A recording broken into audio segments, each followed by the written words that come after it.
Bonjour à tous, j'espère que vous allez bien. Ça y est, on est fixé, nous sommes encore confinés quelques semaines. Et ce temps si particulier est un temps où on peut se laisser interpeller par Dieu. Et Dieu parle encore par sa parole, la Bible. Et je dois vous avouer, je suis émerveillé chaque semaine de voir comment Dieu me touche personnellement au travers de l'étude de la Bible, au travers du livre d'Esther en particulier, un texte qui a plus de 2000 ans, mais qui pourtant reste d'une étonnante actualité. Je voudrais vous partager ce que j'ai reçu en continuant la série sur Esther. Esther est une jeune femme juive qui, avec une grande partie de son peuple, a été déportée en exil dans l'Empire perse. Orpheline, élevée par son cousin, Esther a été choisie parmi les plus belles jeunes femmes du royaume pour appartenir au harem de l'empereur. Cachant son identité juive, cette jeune femme, dont la gentillesse ne passe pas inaperçue au palais, devient impératrice. Mais depuis un mois, l'empereur ne la demandait plus, probablement attiré par d'autres femmes du harem. En même temps, un homme proche de l'empereur, particulièrement orgueilleux, le dénommé Aman, organise le massacre de la population juive. Avertie par son cousin, Esther demande au peuple juif de prier et de jeûner avec elle avant qu'elle n'aille au palais de l'empereur pour plaider la cause de son peuple. Vous pouvez retrouver plus de détails sur ce qui s'est passé précédemment dans les épisodes précédents ou mieux encore en lisant dans la Bible les chapitres 1 à 4 du livre d'Esther. Désormais, nous allons lire le chapitre 5 de ce livre. Au bout du 3e jour de jeûne, Esther revêtit ses habits royaux et se tint dans la cour intérieure du palais impérial, en face des appartements de l'empereur. Celui-ci siégeait sur son trône dans le palais, en face de l'entrée de l'édifice. Quand il aperçut l'impératrice Esther, qui se tenait dans la cour, il lui accorda sa faveur. Il lui tendit le sceptre d'or qu'il tenait en main. Esther s'approcha et en toucha l'extrémité. Alors il lui demanda « Qu'y a-t-il, impératrice Esther ? Quelle est ta requête ? Elle te sera accordée, même si c'est la moitié de l'empire. » Esther lui répondit « Si l'empereur le veut bien, qu'il vienne ce soir avec Aman au festin que j'ai préparé en son honneur. » L'empereur dit « Dépêchez-vous de prévenir Aman, pour que nous nous rendions à l'invitation d'Esther. » L'empereur et Aman vinrent au festin qu'Esther avait préparé. Pendant que l'on buvait le vin, l'empereur dit à Esther « Quelle est donc ta requête ? Elle te sera accordée. Quelle est ta demande ? Même si c'est la moitié de l'empire, tu l'obtiendras. » Esther répondit « Ma requête, ma demande la voici.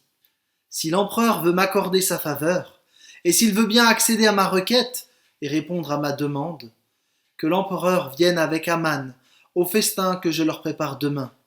C'est alors que je répondrai à la question de l'empereur. »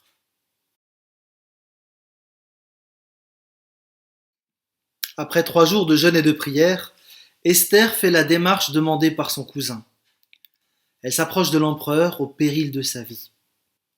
Il est certain que le temps de prière, passé dans la présence de Dieu, l'a préparé à ce moment décisif pour tout le peuple. Sa démarche démontre aussi sa résolution à faire non sa volonté, mais celle qu'elle pense venir de Dieu. Le texte ne nous dit pas en effet qu'elle a eu une vision ou une apparition divine lors de ce jeûne. Mais son cousin lui avait fait remarquer que c'est probablement pour cette démarche de sauvetage du peuple juif qu'elle, la jeune orpheline, a été placée dans le palais impérial. C'est donc avec une conviction personnelle, probablement renforcée dans ce temps de prière, qu'Esther avance vers l'empereur. Mais elle avance avec toute sa fragilité et probablement avec une appréhension bien légitime. Ce n'était pas un super-héros, elle était humaine comme nous. Elle pense avoir compris quelque chose de Dieu et elle ne se cache pas derrière ses privilèges d'impératrice. Elle n'attend pas un signe particulier, elle avance, en faisant ce qui lui semble juste, en essayant de faire ce qui lui semble être demandé par Dieu. Je voudrais m'arrêter un instant ici. Nous parlons souvent des révélations extraordinaires qu'on trouve dans la Bible. Gédéon, à qui Dieu accorde plein de signes, Marie qui voit un ange, Joseph qui a un songe. Mais ces événements sont plutôt exceptionnels. Ils sont tout à fait possibles dans notre vie.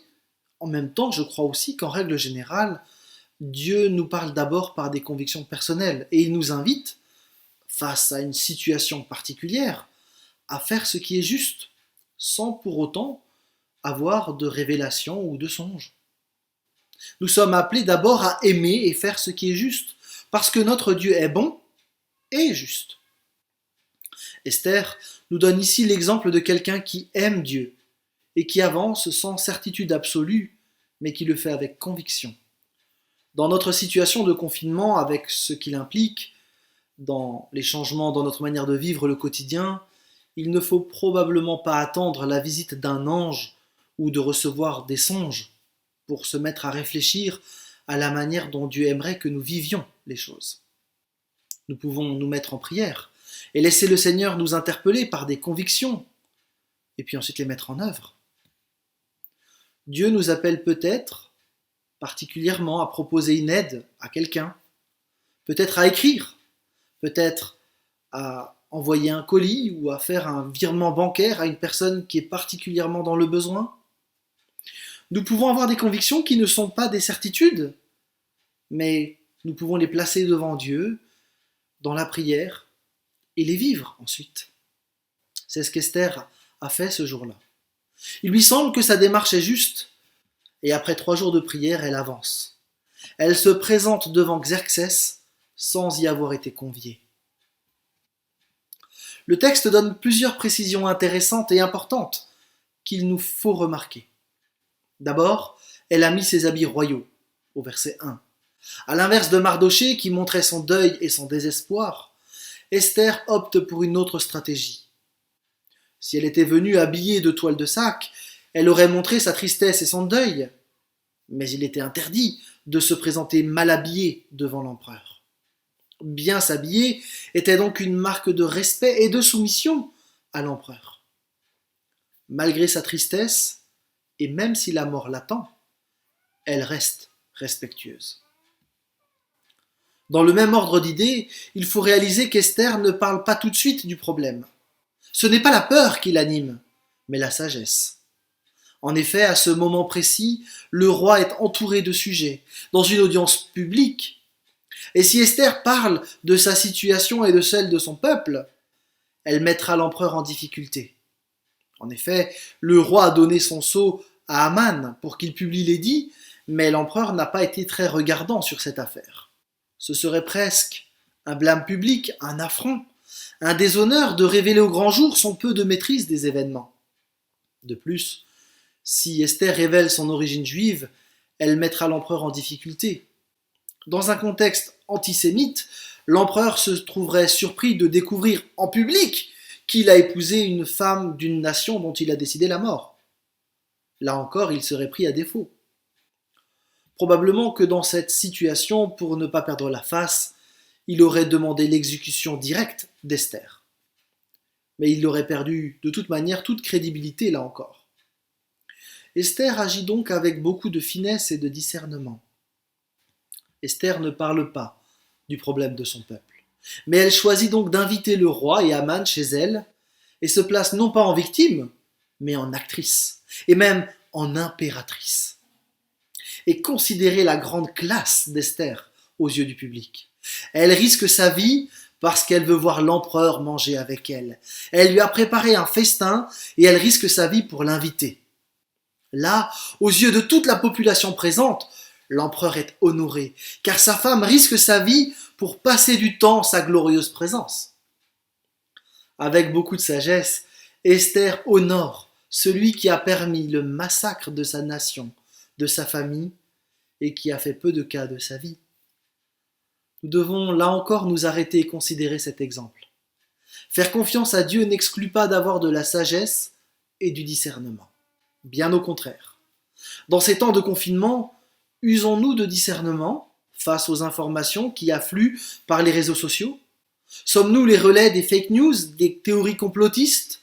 Est-ce que nous sommes des modèles de respect et de soumission aux autorités comme nous le demande le texte biblique? Respecter n'implique pas que nous soyons d'accord avec tout. Nous avons le droit d'avoir des convictions différentes. Mais le respect des autorités n'est pas une option pour le chrétien. Je vous invite, dans cette optique, à considérer l'attitude des premiers chrétiens face aux empereurs romains persécuteurs. Je vous invite à considérer l'attitude de l'Église persécutée, qui continue de prier et de respecter les autorités. Il ne s'agit pas de tout cautionner. Esther n'était pas d'accord avec le massacre de sa famille, mais elle agit avec respect, en honorant le roi. Notre Dieu nous appelle à agir, comme Esther, avec un profond respect pour ceux qui gouvernent, et par notre attitude à montrer l'Évangile en action.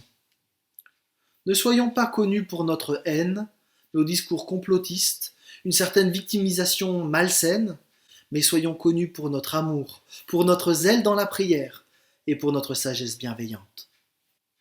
Je crois que si Esther a eu gain de cause finalement, c'est aussi parce qu'elle a continué d'honorer le roi tout au long de cette crise. Nous sommes dans un autre type de crise. Mais que laissons-nous paraître sur nos pages Facebook, dans notre attitude de respect envers les autorités, devant les demandes de confinement qui nous sont faites, dans notre manière de parler de ceux qui doivent prendre des décisions difficiles? Il y a là beaucoup à apprendre d'Esther, sans tomber dans une forme de naïveté qui n'aurait pas de regard critique sur ce qui est vécu, mais toujours avec respect et amour. Après cette intervention publique pleine de classe, Esther retourne de son côté préparer le festin. Festin qu'elle a commencé à préparer avec ses servantes. Et pour certains, c'est une marque de la confiance qu'Esther a en Dieu. Elle savait qu'elle allait revenir. Toujours est-il que l'empereur informe Aman et se rend donc le soir au festin qui est préparé par Esther. À la fin du repas, au moment du vin, l'empereur pose à nouveau sa question. Je dis que c'est la fin du repas parce qu'il faut savoir qu'à cette époque, la seconde partie du banquet était réservée aux boissons fortes qui accompagnaient les fruits. Avant cela, on buvait de l'eau. C'est à ce moment qu'on faisait les discours et les séances de travail. Et donc à nouveau, l'empereur pose la question de ce que désire Esther. Il se doute bien qu'elle a une demande et si elle a eu la classe de ne pas la poser en public, le roi n'est pas complètement à côté de ses pompes. Il réitère donc son offre. Même si c'est la moitié de l'empire, tu l'obtiendras. Les historiens ont expliqué à quoi correspond cette formule. À l'époque, lorsque les empereurs perses voulaient récompenser des favoris, ils ne puisaient pas dans le trésor impérial, mais ils accordaient une charge qui donnait une participation aux revenus d'une ville ou d'une province. L'expression « même si c'est la moitié de l'empire » n'est pas à prendre littéralement. C'était la façon habituelle de parler concernant l'octroi de faveurs. Mais Esther, à nouveau, ne pose pas la question directement. Les avis diffèrent sur la raison pour laquelle Esther organisa 2 festins avant de formuler sa demande. Certains pensent que comme Esther n'avait pas eu la faveur du roi pendant 1 mois, elle avait besoin de temps pour rétablir un lien suffisant avant de faire sa demande. D'autres considèrent qu'elle n'avait pas eu assez de courage la première fois. D'autres imaginent enfin qu'elle voulait exciter la curiosité du roi et en même temps créer un peu de suspense. D'autres considèrent qu'Esther a eu une intuition qui lui dit que le moment propice n'était pas encore venu. Entre les 2 repas, il va se passer un événement capital. Nombreux sont aussi ceux qui insistent sur la présence d'Aman et pensent qu'Esther voulait flatter son orgueil, alors que d'autres soulignent que Esther voulait surtout empêcher qu'Aman puisse passer derrière elle dans une réunion privée avec l'empereur. La stratégie d'Esther a peut-être été inspirée à des degrés différents par tous ces motifs. Mais il est clair qu'elle a su agir avec discernement et sagesse, et que le temps passé dans la présence de Dieu l'a aidée à avoir cette sensibilité. Son exemple nous donne en tout cas à réfléchir sur notre propre sagesse et notre manière de vivre ces temps de confinement.